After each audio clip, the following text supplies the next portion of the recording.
It shall be the duty of company. अब देखो इन्होंने कंपनी की ड्यूटी लगाई, इन्होंने ड्यूटी किसकी लगाई है? कंपनी की।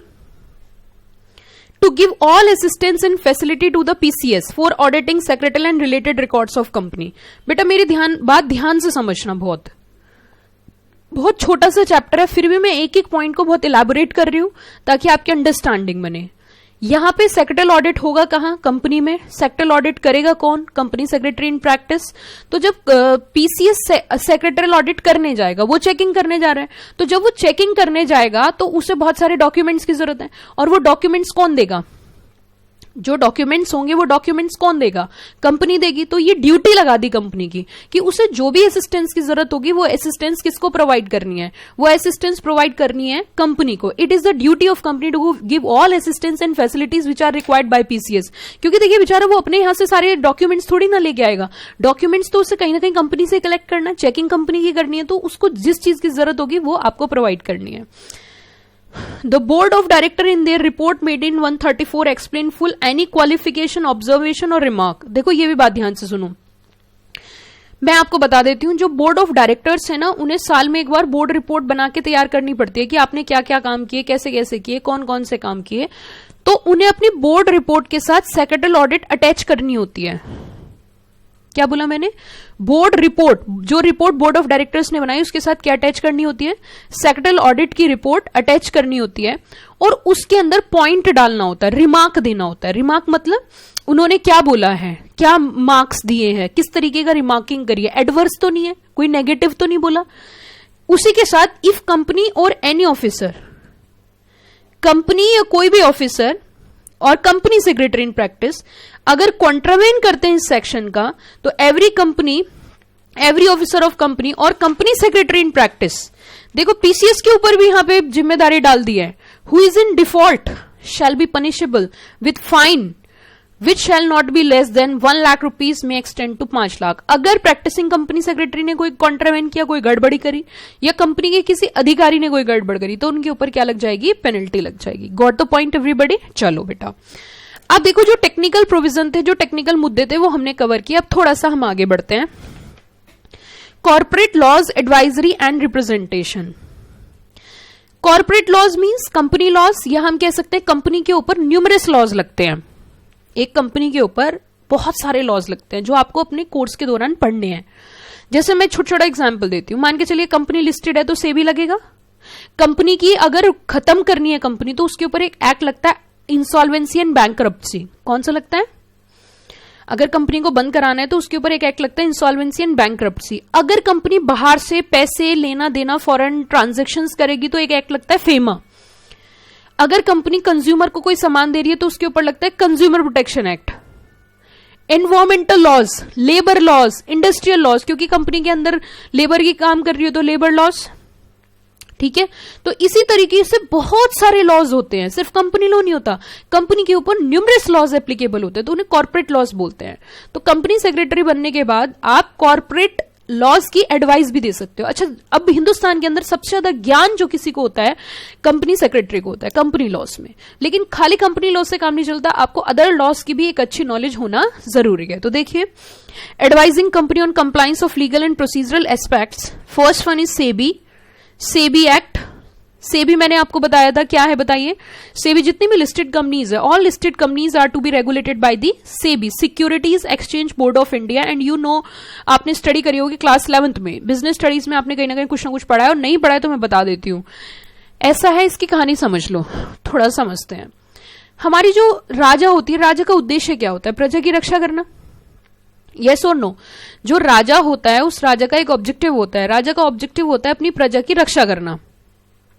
और प्रजा की जो रक्षा की जाती है वो सारा काम सेंट्रल गवर्नमेंट तो नहीं कर सकती, तो उसके लिए क्या करना होता है? उसके लिए बेसिकली सेंट्रल गवर्नमेंट अपना काम अलग अलग लेवल पे सौंप देती है। तो उन्होंने क्या किया, एक अथॉरिटी, एक बॉडी बनाई जिसका नाम रखा सेबी। और सेंट्रल गवर्नमेंट सेबी से क्या कहते हैं? सुन साइबर सुन, मतलब तुझे ये जो जितने भी लोग पैसा लगा रहे हैं शेयर्स वगैरह में, इनकी प्रोटेक्शन करनी है, और उन्हें बोलते हैं इन्वेस्टर्स। तो इन्वेस्टर्स की प्रोटेक्शन करनी है, इनको समय समय पे एजुकेट करना है, रेगुलेट करना है। सेबी ने कहा ठीक है सर जी, लेकिन आप मुझे इतनी बड़ी जिम्मेदारी सौंप रहे हो, अगर किसी ने मेरी बात नहीं मानी तो ना तो मेरे पास कोई अस्त्र है और ना मेरे पास कोई शस्त्र है। सीजी ने कहा घबरा मत, हम तुझे अस्त्र भी देंगे और हम तुझे शस्त्र भी देंगे। अस्त्र इन द फॉर्म ऑफ कि आपके पास पावर्स हैं। शस्त्र, अगर आपकी बात किसी ने नहीं मानी तो आप उसके ऊपर पेनल्टी लगा सकते हो, वो क्या है? शस्त्र है। तो आपके पास अस्त्र भी है और आपके पास शस्त्र भी है। तो सेबी एक इंडिपेंडेंट बॉडी है हिंदुस्तान के अंदर, जहां भी इन्वेस्टर का पैसा लगा हुआ होगा वहां सेबी पिक्चर में आ जाएगी। बहुत डिटेल में आप नेक्स्ट लेवल पे पढ़ोगे, सेबी एक्ट भी पढ़ोगे। सेबी रेगुलेटरी बॉडी है तो अपने रेगुलेशंस बनाती है। सेबी क्या बनाती है? अपने रेगुलेशंस बनाती है। आगे एक एससीआरए, एससीआरए की फुल फॉर्म में बता देती है, security contract regulation act 1956।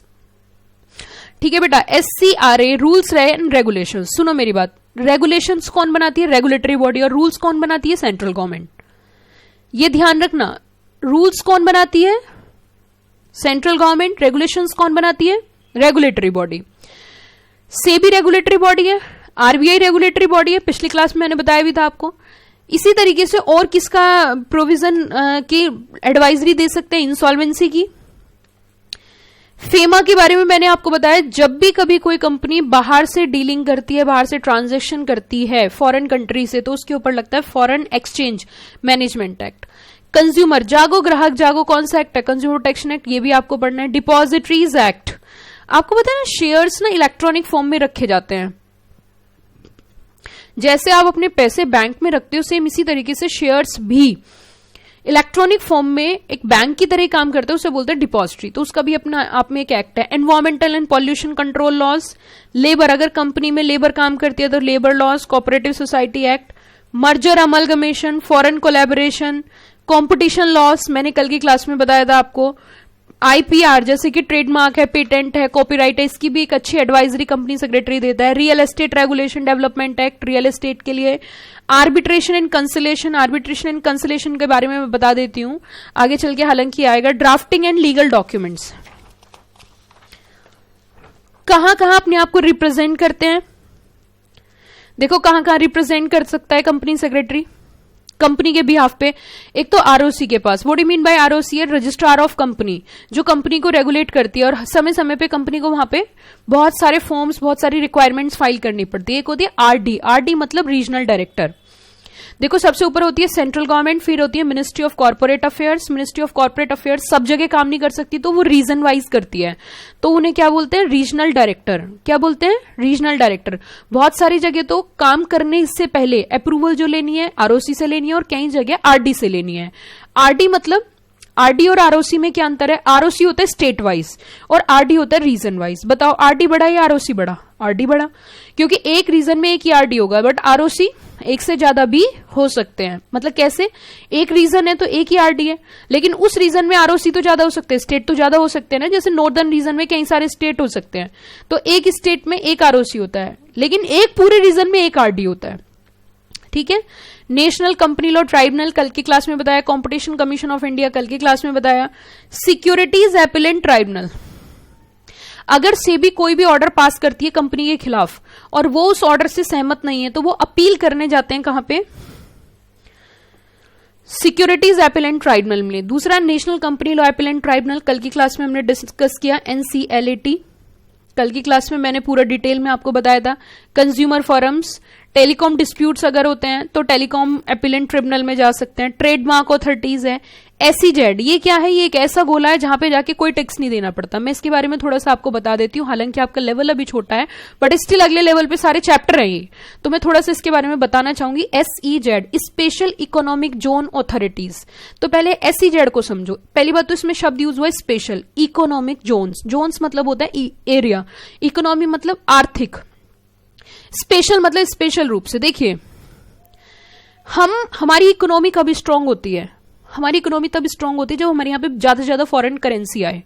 Foreign currency कैसे आ सकती है? जब ज्यादा से ज्यादा सामान हम बाहर क्या करें? एक्सपोर्ट करें।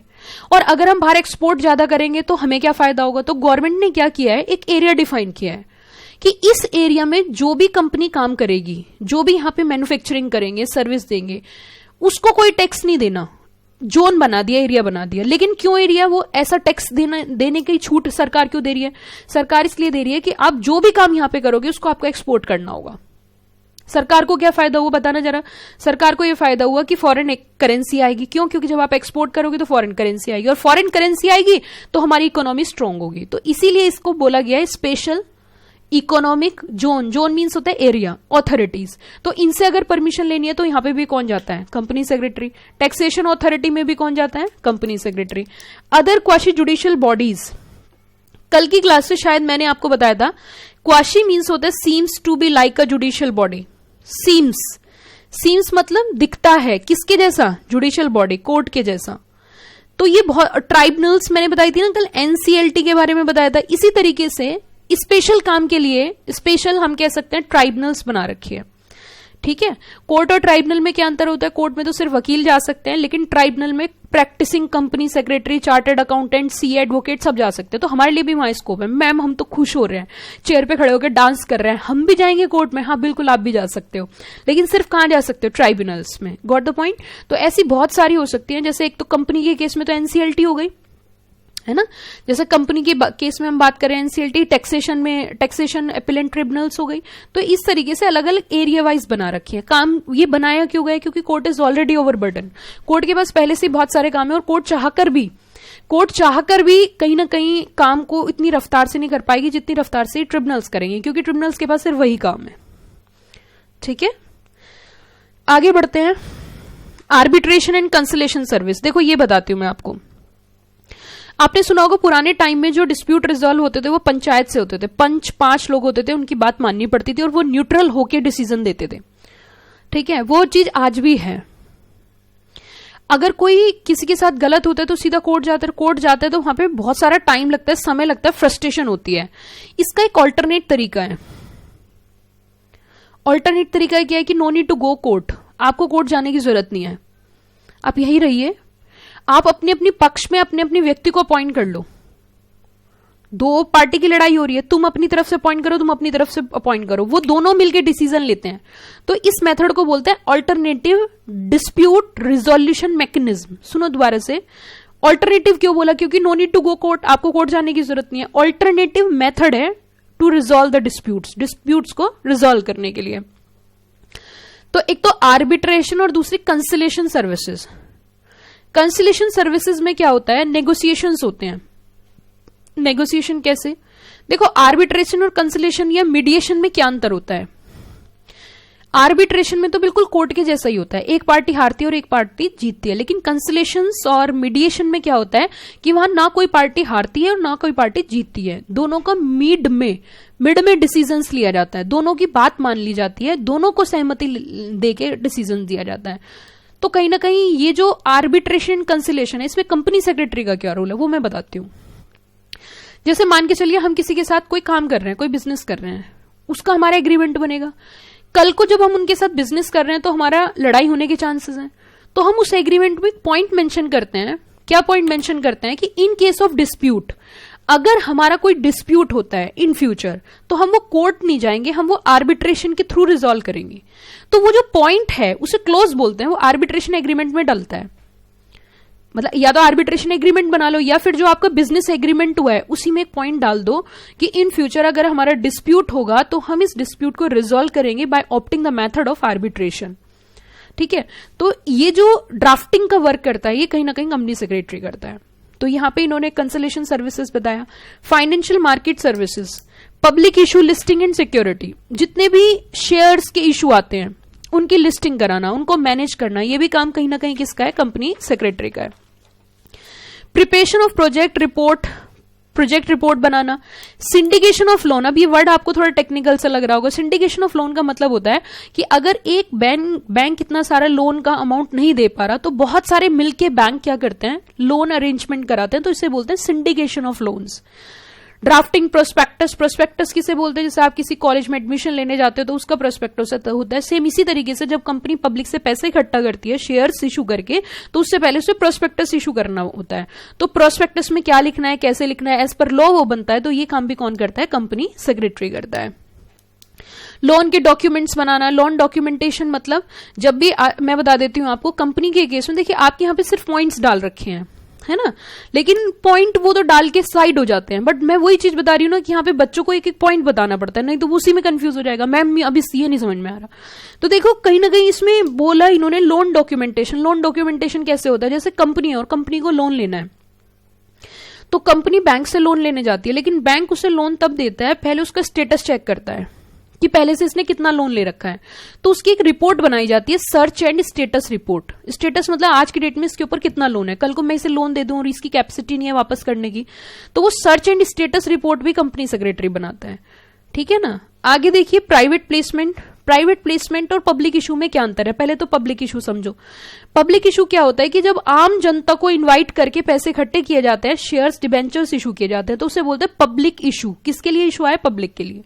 लेकिन जब हम इतने सारे लोगों को ना इन्वाइट करके हम कुछ सिलेक्टेड लोगों को सिक्योरिटी देते हैं, शेयर्स देते हैं, तो उसको बोलते हैं प्राइवेट प्लेसमेंट, क्योंकि प्राइवेटली हम दे रहे हैं, पब्लिक को नहीं दे रहे, तो इसे बोलते हैं हम क्या, प्राइवेट प्लेसमेंट।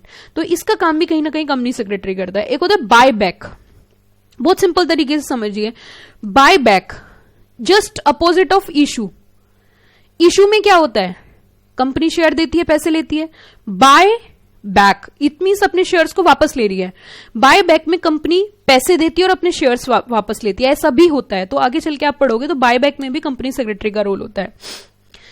अब इसमें इन्होंने बताया take over code and insider trading. अब देखो ये तो सिर्फ डालने के बाद बिल्कुल साइड हट चुके हैं, लेकिन अब ये दोनों पॉइंट अपने आप में टेक्निकल है और दोनों मुझे डिटेल में समझाने पड़ेंगे, तभी जाके आप समझ पाओगे। तो टेक ओवर कोड और इनसाइडर ट्रेडिंग की अगर हम बात करें तो इसके लिए मैं आपको बता देती हूं।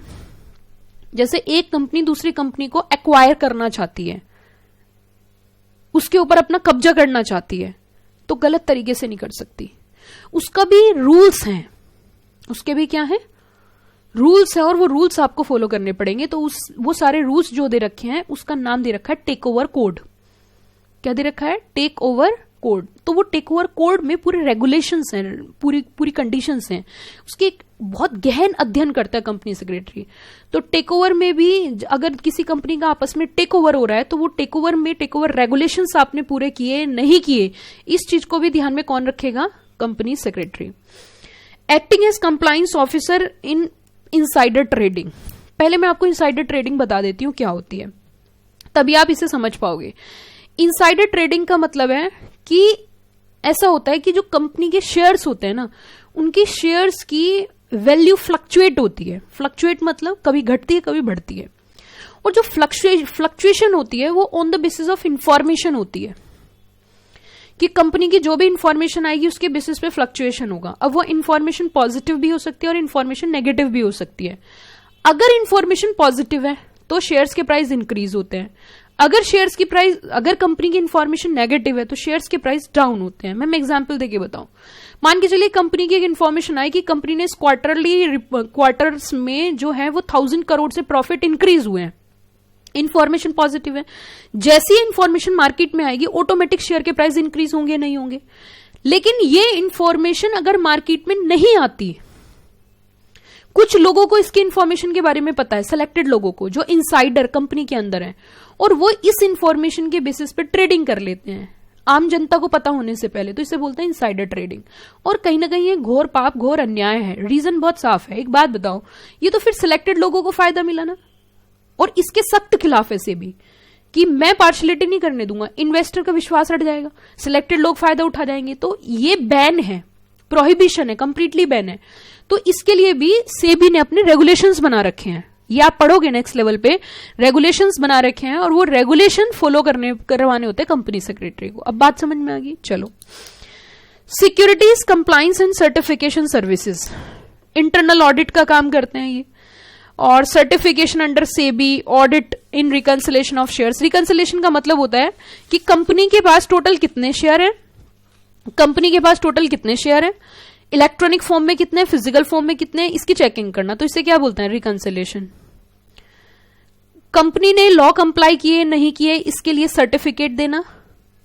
फाइनेंस एंड अकाउंटिंग सर्विसेज का भी काम कहीं ना कहीं कंपनी सेक्रेटरी कर रहे हैं। जैसे इंटरनल ऑडिट होता है, सेक्शन 138 के अंदर आप इंटरनल ऑडिट पढ़ोगे और अभी नहीं पढ़ोगे, नेक्स्ट लेवल पे पढ़ोगे, तो इंटरनल ऑडिट का भी काम कहीं ना कहीं इंटरनल ऑडिटर कंपनी सेक्रेटरी हो सकता है। सेक्रेटरी टू ऑडिट कमेटी, एक ऑडिट कमेटी बनाई जाती है कंपनी के अंदर, ऑडिटर्स के ऊपर बेसिकली ऑडिट कमेटी होती है, उसमें सेक्रेटरी हो सकता है। Working capital and liquidity management, working capital का मतलब समझते हो आप क्या होता है? आप अभी तक तो आपने पढ़ा होगा current assets minus current liability, है ना। यहाँ पे क्या होता है कि वर्किंग कैपिटल का मतलब होता है वर्क इन प्रोग्रेस के लिए जो आपको फंड्स चाहिए। मान के चलिए मैं आपको एक एग्जांपल देती हूँ, ये पेन है और इस पेन को बनाने में 5 रुपए की कीमत आती है, उसमें से 3 रुपए 5 रुपए की कीमत आती है और 10 का हम बेचते हैं, तो 5 का मुनाफा है, 5 का हमारी लागत है, लेकिन 10 रुपए कमाने के लिए हमें 5 रुपए हमारी पॉकेट में होना जरूरी है। मान के चलिए इस पेन को हम जनवरी में बनाते हैं और उसकी जो सेल है वो मार्च तक होती है, तो मार्च में हमारी पॉकेट में 10 रुपए आते हैं। तो इस दौरान जो जनवरी से लेके मार्च के दौरान जो हमें पैसे की जरूरत पड़ती है वर्क को आगे बढ़ाने के लिए, कैपिटल, उसे बोलते हैं हम वर्किंग कैपिटल। क्या बोलते हैं? Working capital. इसका काम भी कहीं ना कहीं कंपनी सेक्रेटरी करता है। एक अच्छा कैपिटल स्ट्रक्चर रखना। कैपिटल स्ट्रक्चर कैसे हो सकता है? ना तो ओवर कैपिटलाइज होना चाहिए ना अंडर कैपिटलाइज होना चाहिए। ओवर कैपिटलाइज मतलब आपको पैसे की जरूरत ही नहीं है, आपने एक्स्ट्रा फंड ले रखा है। अंडर कैपिटलाइज मतलब पैसे की जरूरत है, पैसे ही नहीं है। उसी के साथ साथ लोन सिंडिकेशन, मतलब लोन सिंडिकेशन का मतलब होता है कि वेरियस बैंकों से लोन का रिक्वायरमेंट पूरी कराना। Budgetary control, budgets banana. Accounting and compilation of financial statements, financial statements वगैरह प्रिपेयर करना। ये भी कहीं ना कहीं काम कौन कर सकता है? कंपनी सेक्रेटरी कर सकता है। उसी के साथ साथ अगर हम आगे बढ़े, टैक्सेशन सर्विसेज, मैनेजमेंट सर्विसेज, ये हम डिस्कस करते हैं।